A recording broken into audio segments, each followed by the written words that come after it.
Butterfly কাপড়ের উপরে এই সুন্দর ডিজাইনটি কিভাবে করলাম সেটা নিয়ে আজকের ফুল ভিডিওটা।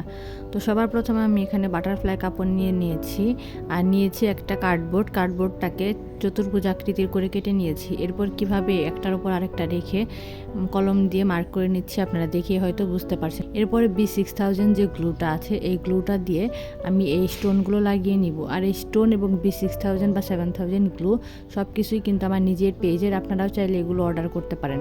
আর এই স্টোনগুলোর দাম 10 গ্রাম মাত্র 35 টাকা। আর এটার 4টা কালার আপনারা পেয়ে যাবেন, আমি স্ক্রিনে আপনাদেরকে ছবি দেখিয়ে দিচ্ছি। আর ওই বক্সে যা যা জিনিস দেখতে পাচ্ছেন এগুলো আমার নিজের পেজেরই, আপনারা চাইলে এগুলো অর্ডার করতে পারেন এবং পেজটা ঘুরে আসতে পারেন। বেশি কথা না বাড়িয়ে কাজে চলে আসি। এখানে আমি স্টোনগুলো লাগানোর জন্য কিন্তু একটা ব্রোন স্টিক ইউজ করছি। আপনারা চাইলে একটা কলম বা শার্প যে কোনো কিছুই ইউজ করতে পারেন। আপনারা শার্প যেটাই নেন না কেন সেটার মাথায় অল্প পরিমাণে আঠা লাগিয়ে এরপর স্টোনগুলো ধরবেন আর কাপড়ের মধ্যে লাগাবেন ঠিক এভাবে। এরপর কিন্তু আমি এখানে মাঝখানে যে ডিজাইনগুলো আছে এখানে কাটিং মিরর লাগিয়ে নিয়েছি। এরপরের ভিডিওতে আমি বাকিটুকু দেখাবো। আর এই সকল কিছু অর্ডার করতে স্ক্রিনে দেওয়া হোয়াটসঅ্যাপ নাম্বারে নক করুন।